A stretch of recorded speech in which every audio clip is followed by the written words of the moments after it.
Et bonjour à toutes et tous, bienvenue sur la chaîne, j'espère que vous allez bien. Aujourd'hui dans cette nouvelle vidéo, je vais vous montrer comment monter un PC gamer entre 800 et 1000 euros. C'est vraiment une fourchette de prix. Après ceci, nous allons monter le PC. Je vais vous montrer comment le monter, comment le brancher, la mise en route. J'envoie l'intro et on se retrouve de suite après pour le montage de ce PC gamer.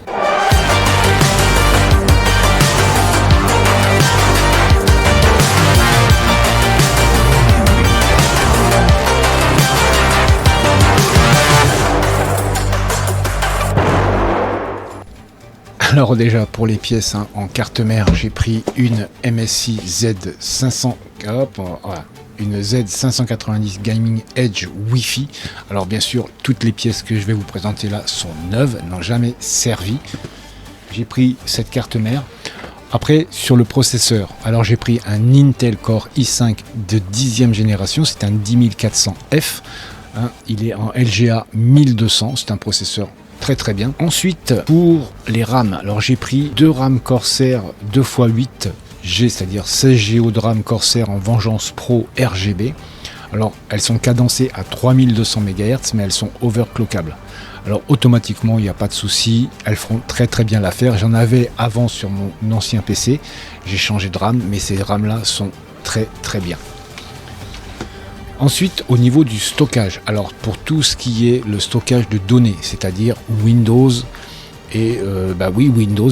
Alors j'ai pris un NVMe de chez Crucial, j'ai pris le M2 Solid State Drive en 250 GB.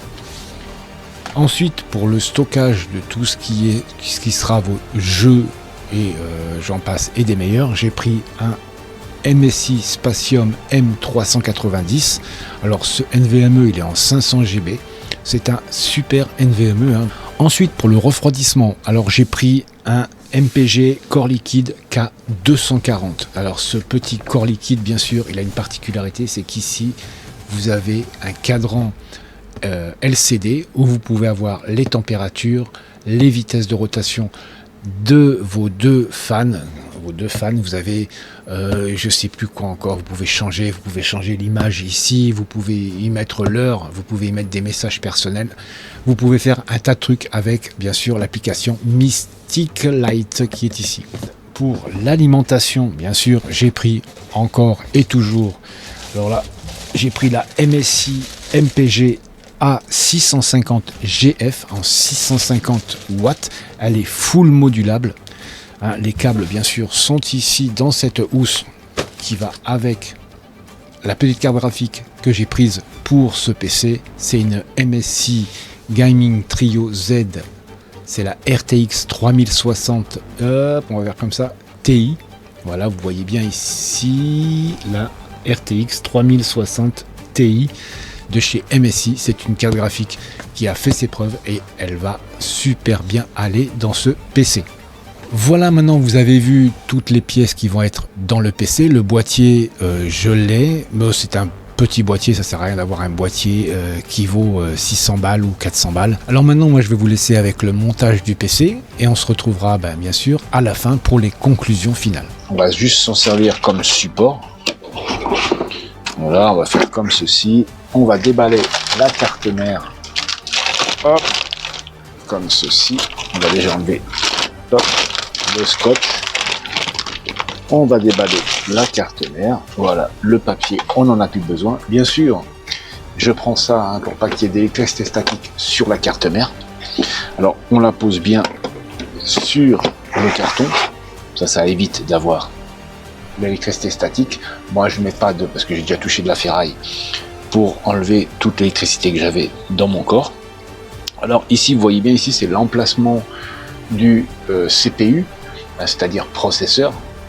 Alors quand on va mettre le processeur ici, la petite cache ici noire va sauter. Bien sûr, il va falloir faire très attention quand vous allez le mettre en place. Je vais vous montrer. Ici, dans l'angle, ici, vous avez un point blanc. Et sur le processeur, vous avez identique un point blanc pour mettre en place le processeur dans le bon sens. Maintenant, je vais chercher le processeur et on va le mettre en place pour commencer. Le processeur, c'est bien le i5 de chez Intel, c'est le Intel Core i5 de 10e génération, le 10400F en LGA 1200. comme la carte mère, bien sûr. Alors on va déjà déballer tout ça, on va enlever l'étiquette de sécurité, on va sortir le processeur. Voici le processeur. Vous verrez peut-être pas, ici dans l'angle, vous avez un petit triangle. Alors il faudra le mettre bien sûr face au point blanc. Alors faites bien attention parce que les pins sont très fragiles. Là, après vous faites un mouvement de haut en bas et de droite à gauche, il est en place. Alors ne forcez pas non plus comme un bourrin, il rentre tout seul.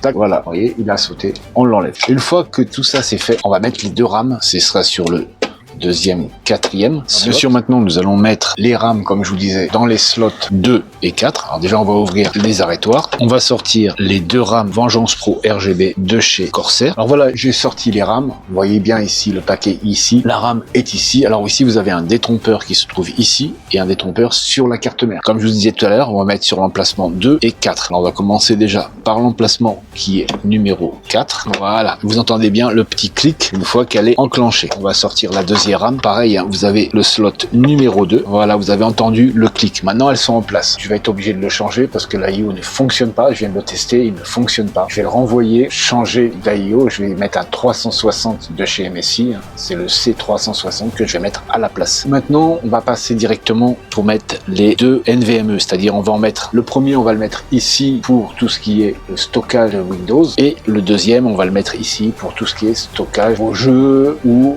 tous vos logiciels. Moi, je prends un tournevis à cliquer. C'est parti, on démonte. C'est très simple à démonter. Faire attention, bien sûr, aux vis. Vous les mettez bien de côté. Une fois que vous avez démonté les deux vis, vous enlevez la plaquette ici. On va la mettre à côté. Et ici, bien sûr, vous voyez, vous avez l'emplacement qui se trouve ici du NVMe. Maintenant, on va passer au NVMe pour le logiciel. Pour le mettre, ça va être très simple. Vous allez le mettre ici dans le logement qui se trouvera ici. Vous le rentrez un petit peu en force et normalement, vous devrez appuyer avec la vis. On se retrouve pour la deuxième partie du NVMe. Alors maintenant, nous allons mettre la plaquette ici en place. Vous allez voir, hein, c'est très simple. Derrière la plaquette ici, vous avez un papier plastique. Ça, il va falloir l'enlever pour que le pad thermique, parce que c'est un pad thermique qui est ici, puisse refroidir le NVMe. Hop, c'est-à-dire qu'il va falloir remettre la vis bien dans son logement, comme ceci. On prend la vis de serrage, on la reprend et on la met en place. On serre, bien sûr, mais sans serrer comme un... Donc voilà, les deux vis sont mises, elles sont bien vissées sur la carte mère. Maintenant, on va défaire ces deux vis-ci pour le deuxième NVMe et le mettre en place. Voilà, hop, on démonte les deux vis. Bien sûr, faites attention à ne pas perdre les vis, hein, surtout. Voilà, les deux vis sont bien enlevées. On enlève le cache. Vous voyez bien ici, il y a toujours la protection sur le pad. Il faudra bien sûr ne pas oublier d'enlever quand vous aurez mis votre deuxième NVMe. L'emplacement est ici. Il va falloir bien sûr prendre le NVMe, le mettre en place. Pareil que la première étape, on va le sortir de sa boîte. Alors pareil, hein, ce sera identique à mettre en place. Vous le mettez ici dans le petit. Une fois que vous avez mis en place vos RAM, vos deux NVMe, maintenant que j'ai l'IO, vous voyez bien, j'ai déjà laissé la pâte thermique. Hein, j'ai remis une pâte thermique propre parce que celle que j'avais mise tout à l'heure, enfin pour vous c'est tout à l'heure, mais pour moi c'était il y a une semaine. La nouvelle pâte thermique qui a été remise sur le processeur, on va mettre l'IO, le C360 de chez MSI, et vous verrez que cet IO est aussi performant, voire plus performant que le K240 pour refroidir ce processeur i5 10400. Voilà. Maintenant, on va le serrer, hein. Comme beaucoup savent, mais il y en a qui ne le savent pas aussi, quand vous serrez un IO sur un processeur, il faut toujours serrer en croix. Alors, on va commencer ici, on va serrer. Bien sûr, il ne faut pas serrer comme un abruti non plus, il faut serrer normalement. Voilà, vous serrez en croix. Il faut, quand vous travaillez sur tout ce qui est pièces informatiques, il faut y aller doucement, doucement, doucement. Là, vous voyez, je ne serre pas trop, hein, je serre juste ce qu'il faut. Et voilà, là, mon IO est en place sur... Alors maintenant, là, vous voyez, il y a tous les branchements qui sont là. Ça sera pour éclairer ici l'IO RGB. Ensuite, il va falloir que je branche tous ces câblages, ça sera dans une prochaine phase. Et bien sûr, installer sur le radiateur qui se trouve ici, toujours dans sa boîte, hein, il est toujours protégé.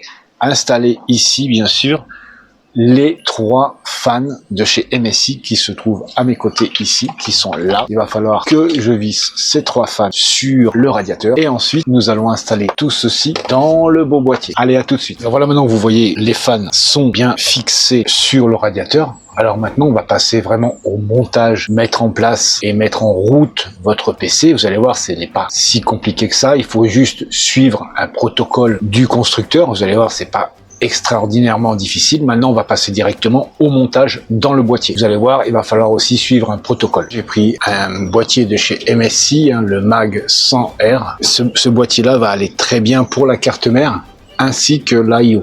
Parce qu'on peut mettre l'IO soit sur le dessus ou soit sur le devant du PC. Alors maintenant, on va voir le montage. On va faire le montage. On va déjà installer la carte mère et ensuite l'IO ici sur le devant pour qu'il y ait vraiment de la lumière sur le devant du PC. Alors maintenant, en dernier lieu, ce qu'on va faire, on va installer ici la carte graphique. Alors je vais la déballer. Et on reprend de suite après pour l'installation de la carte graphique. Et bien voilà, nous avons terminé à monter la carte graphique, branchement, tout. Maintenant, on va faire une chose, faire un test de démarrage, voir s'il démarre, si j'ai rien oublié. Normalement, non. Et ensuite, nous irons bien sûr mettre en place le Windows 10 Pro pour qu'il puisse vraiment fonctionner correctement. Alors maintenant, on va faire le test de démarrage. Je m'avance tout doucement, j'appuie sur le bouton marche arrêt. Voilà, le PC démarre correctement. Il n'y a aucun souci. Les RAM sont bien en fonction, l'IO fonctionne et les fans aussi fonctionnent et la carte graphique, bien sûr, bien entendu. Maintenant, ce que je vais faire, je vais mettre le système d'exploitation, c'est-à-dire le Windows 10 Pro, et ensuite, on se retrouvera bien sûr pour la conclusion et les call to action de cette vidéo. Mais je vais d'abord vous montrer en détail le PC. Voilà, là vous avez l'avant du PC qui est ici, donc je vais pas vous mettre toutes les boîtes parce que je les ai mis sur le côté. Vous voyez les fans de l'IO qui sont sur l'avant. Vous voyez bien que tout est propre, même le câble management a été très bien fait. Bon là j'ai pas mis le couvercle à l'arrière pour protection. Tout fonctionne correctement, il n'y a aucun souci. Maintenant je file mettre le système d'exploitation, le Windows 10 Pro, et on se retrouve de suite après pour... Alors déjà je voudrais remercier bien sûr les nouveaux abonnés qui viennent sur la chaîne en ce moment. N'hésitez pas, comme tout le monde, likez, commentez et partagez les vidéos et partagez aussi la chaîne. Ensuite, je voudrais remercier tous les abonnés de la chaîne. Ça, je vous en remercierai jamais assez. Mais bien sûr, faites comme d'habitude, vous connaissez la chanson, likez, commentez et partagez les vidéos et aussi partagez la chaîne. Et bien voilà, nous arrivons au terme de cette vidéo. Si celle-ci vous a plu, n'hésitez pas à liker, commenter et partager pour me soutenir. De vous abonner à la chaîne sans oublier la cloche pour être notifié de mes prochaines sorties vidéo.